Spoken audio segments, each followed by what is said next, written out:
afternoon and welcome to Williams Dog Training Company. We're here today with Fred and Hank, and what we're going to be demonstrating for you today is Hank's ability to understand and respond to his obedience commands, the corrections and motivations that we give Hank while we're working with him, and the training equipment that we're using.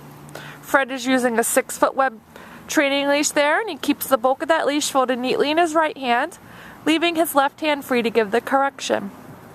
The correction that we give is the tug and let go on the training collar, which is the second piece of equipment that we're using. Hank has his own personal training collar there on, and we will show you how to properly put that on and use it during your one-on-one lesson. Hank is sitting very nicely on Fred's left, which is where all of our obedience takes place. Fred and Hank are going to demonstrate the first command of heeling, which is proper walking on a leash. And they're going to go ahead and take off doing that now, and the command is Hank heel. Now Hank has been trained to walk very nicely on your left hand side at about your left heel position at your pace, being sure not to lag behind or lunge ahead and drag you on that leash. Again, he should be walking at your pace. Also incorporated into the heeling exercise is the automatic sit, and this occurs anytime that you stop your feet. I'll show you an example. There's an example right there. And he should remain seated until you give him his next command. Now the next command they're going to demonstrate for you is the stay command, and the stay command is a hand and voice command. You're going to use the open flat of your left palm an inch or so in front of Hank's muzzle, and the one-word command to stay. Stay. You're then going to walk out to the end of your training leash, and Hank should remain seated in that position throughout the entire command. Now this is a great command to help develop his self-control skills and his maturity skills, so you want to make sure that you practice this command frequently throughout your day during your everyday activities. When Fred returns back to Hank, he walks all the way around him, behind him as an added distraction. Hank remains seated. Awesome job. Fred gives him a little pat on the head there, let him know that he did a good job. We like to use a lot of positive reinforcement and praise to keep the dogs motivated. And they are going to run through that heel, sit, and stay for you again.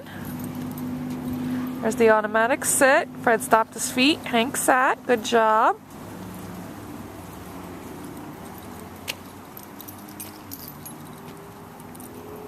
Stay. Fred leaves them in another sit stay and walks out to the end of the training leash. Now this time they're going to demonstrate the come command for you. You're going to call Hank in using his name in a happy tone. He should come in and sit nicely right in front of you. Very well done. Now he returns to heel position by heeling around the back of you. Back to your left hand side. Again, he should sit nicely. Fred gave him a little slight correction there on that collar to remind him to sit when he heels around the back of him. And he's going to demonstrate that again. Leave him in a sit stay, walk out to the end of your training leash, call him in using his name in a happy tone. Make sure he comes in and sits nicely in front of you. Heel him around the back of you, returning him back to heel position on your left hand side. Make sure he sits much better that time with the sitting. Good job.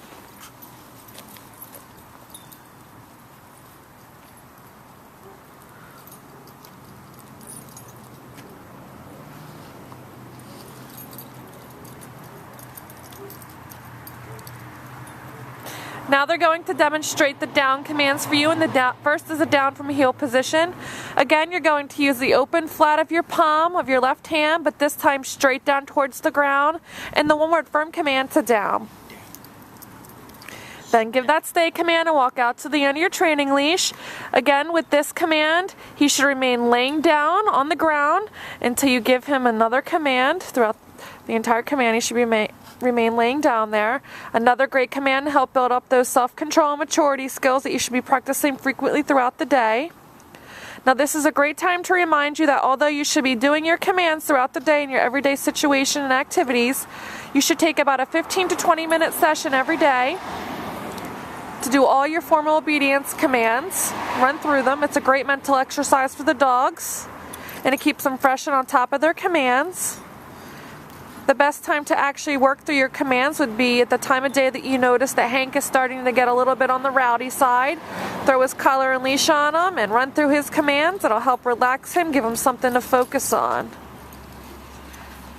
Open flat of your palm, straight down towards the ground. The command to down, out to the end of your leash. Good job.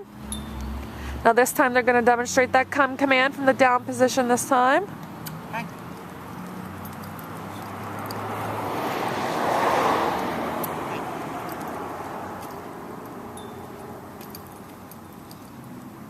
Good job. Now we do have one last command to demonstrate for you, and that is our down from a distance. And we're going to give Fred and Hank some time to set up for that.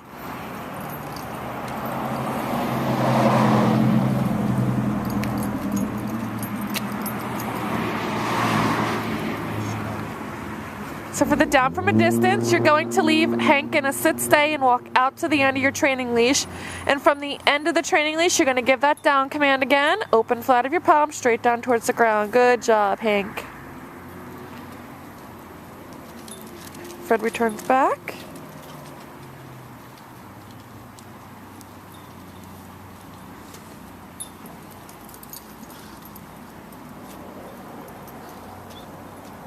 We've demonstrated for you today all the obedience commands that Hank has learned here at school.